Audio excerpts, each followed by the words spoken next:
अगर आप भी पितृपक्ष में तुलसी में रोजाना जल चढ़ा रही हैं तो सावधान हो जाइए। आज से ही इन बातों का विशेष ध्यान रखने की ज़रूरत है आपको, नहीं तो अपना अच्छा करने की बजाय बुरा ही कर लोगे। तो चलिए जानते हैं कि पितृपक्ष में तुलसी में जल देने से हमारे जीवन में कौन कौन से चमत्कारी परिवर्तन हो सकते हैं या फिर कौन सी कठिनाइयाँ आ सकती है।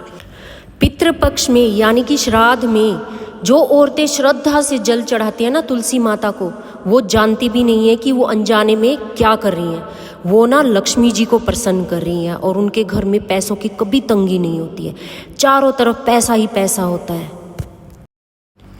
अगर आपका बच्चा पढ़ाई में कमज़ोर है तो उसका मन तो यूं लगने लगेगा पढ़ाई में, क्योंकि घर का जो वातावरण है उसमें पॉजिटिव वाइब्स आ जाती हैं और दिव्य बन जाता है बिल्कुल वातावरण, और उसमें बच्चे एकदम मन लगा कर पढ़ते हैं।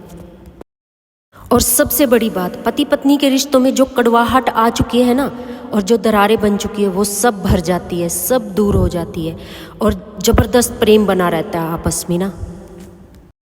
और एक और बात, पितृपक्ष में सच्ची श्रद्धा से तुलसी में जल देने से जो माताएं संतान के सुख से वंचित है उनकी गोद भर जाती है, उनको पितरों द्वारा मातृत्व का आशीर्वाद मिलता है।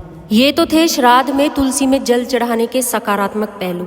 तो चलिए अब जानते हैं कि अगर तुलसी में हमने गलत ढंग से जल चढ़ाया तो उसके क्या भयानक परिणाम हो सकते हैं। पितृपक्ष में तुलसी पर जल चढ़ाने का एक नियम होता है, उसी के अनुसार अगर आप तुलसी में जल चढ़ाओगे तो लाभ ही लाभ पाओगे, पर उसके लिए आपको कुछ खास बातों का ध्यान रखना होगा।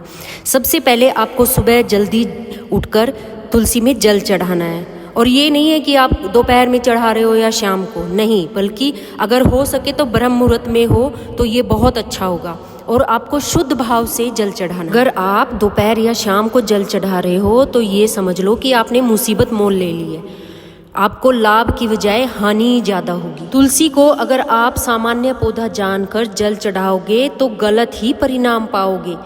एक और बात का आपको जल चढ़ाते हुए खास ध्यान रखना है, वो है श्रद्धा। आपके अंदर श्रद्धा होनी बहुत ज़रूरी है। आपके विचार और शरीर दोनों शुद्ध होने चाहिए। एक बात का आपको खास ध्यान रखना है कि आप अशुद्ध ना हो, मन में बुरे विचार ना लाएं। ऐसा नहीं होना चाहिए कि सुबह सुबह आप अच्छा सोच रहे हो और बाद में गाली गलौज चुगली करने लग जाओ। बताइए इस वीडियो से आपको सही जानकारी मिली है या नहीं मिली है, और अगर आपको सही जानकारी मिली है तो हमारे चैनल को लाइक और सब्सक्राइब शेयर जरूर कीजिए। धन्यवाद।